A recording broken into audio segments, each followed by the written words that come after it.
ஆண்டவராகிய இயேசு கிறிஸ்துவின் நாமத்தில் உங்கள் யாவருக்கும் என் அன்பின் வாழ்த்துக்கள். கர்த்தர் உங்களை ஆசீர்வதிப்பாராக. இந்த நாளிலே நெருக்கப்படுகிற காலங்களில் கர்த்தரே தஞ்சமானவர். என் அன்பு சகோதரா சகோதரியே, ஏதோ ஒரு விதத்தில் நீங்கள் நெருக்கப்பட்டு கொண்டே இருக்கலாம்.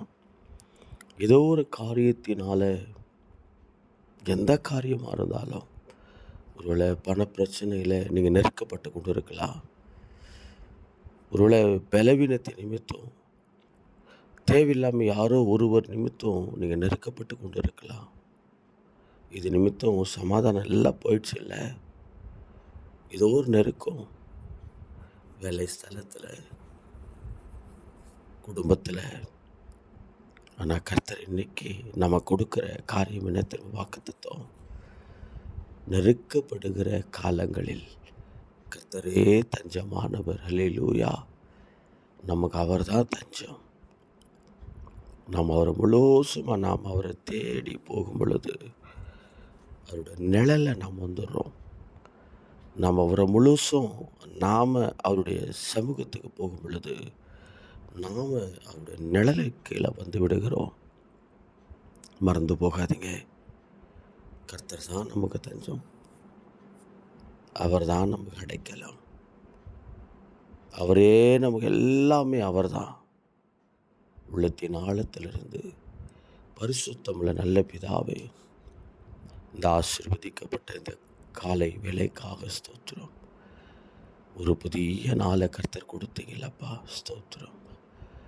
இந்த நாளை கர்த்தர் ஆசீர்வதியும்.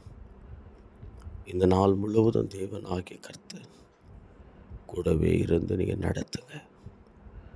உங்கள் நாமத்தை நீங்கள் உயர்த்தி கொள்ளும், கனப்படுத்துங்க. ஆண்டவரை சமாதானத்தினால் நிரப்போம்.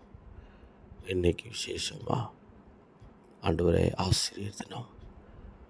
தேசத்தில், தமிழ்நாட்டில் எவ்வளவு ஆசிரியர்கள் இருக்கிறாங்களோ எல்லா ஆசிரியர்களையும் ஆசீர்வதியும்.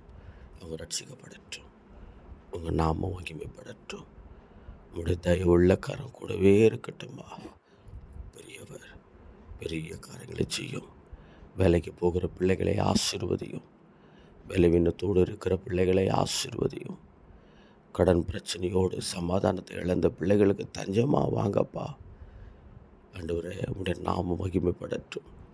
தேவனாகிய கர்த்தர் பிள்ளைகளுக்கு நீங்கள் வைத்திருக்கிற திட்டங்களை நீங்கள் நிறைவேற்றும். ஆசீர்வதியும். ஜீவனுள்ள நல்ல பிதாவே. ஆமேன், ஆமேன். God bless you.